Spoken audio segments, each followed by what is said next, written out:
சரும சுருக்கத்தை போக்கி இளமையான தோற்றத்தை தரும் மஞ்சள். மஞ்சளில் ஆன்டி ஆக்சிடென்ட் இருப்பதால் சரும சுருக்கத்தை போக்கி இளமையான தோற்றத்தை கொடுக்கும். சருமத்தில் ஏற்படும் பல்வேறு பிரச்சனைகளை போக்குகிறது. மஞ்சளை எப்படியெல்லாம் பயன்படுத்தினால் என்ன பிரச்சனை நீங்கும் என்பதை பார்க்கலாம். முகத்தில் பருக்கள் அதிகம் இருந்தால் மஞ்சத்தூளுடன் சந்தனப்பொடியை சேர்த்து தண்ணீரில் ஊற்றி பேஸ்ட் செய்து முகத்தில் தடவி 20 நிமிடம் ஊற வைத்து பின் கழுவ வேண்டும்.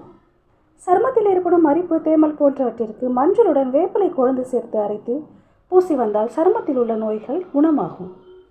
மஞ்சத்தூளில் கடுகு எண்ணெய் மற்றும் எலுமிச்சை சாறு சேர்த்து கலந்து பேஸ்ட் செய்து முகத்தில் தடவி 15 நிமிடம் ஊற வைத்து பின் ஸ்க்ரப் செய்து சுத்தமான நீரில் கழுவ வேண்டும். இப்படி வாரம் 3 முறை செய்து வந்தால் பருக்கள் படிப்படியாக மறைவதை காணலாம். மஞ்சத்தூளில் வெள்ளரிக்காய் சாறு சேர்த்து கலந்து முகத்தில் ஊற வைத்து கழுவ வேண்டும். இப்படி தினமும் செய்து வந்தால் முகத்தில் உள்ள கருமை நீங்கும். சரும சுருக்கங்களுடன் காணப்பட்டால் மஞ்சத்தூளில் கரும்பு சாறு சேர்த்து கலந்து பாதிக்கப்பட்ட இடத்தில் தடவி வந்தால் சரியாகும். சென்சிட்டிவ் சருமம் உள்ளவர்கள் மஞ்சளில் மோர் சேர்த்து கலந்து பாதிக்கப்பட்ட இடத்தில் தடவி 20 நிமிடம் ஊற வைத்து குளிர்ந்த நீரில் கழுவ வேண்டும்.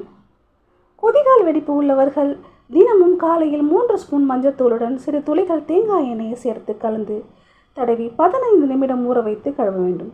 இதை வாரம் 1 முறை தொடர்ந்து செய்து வந்தால் நல்ல பலன் கிடைக்கும்.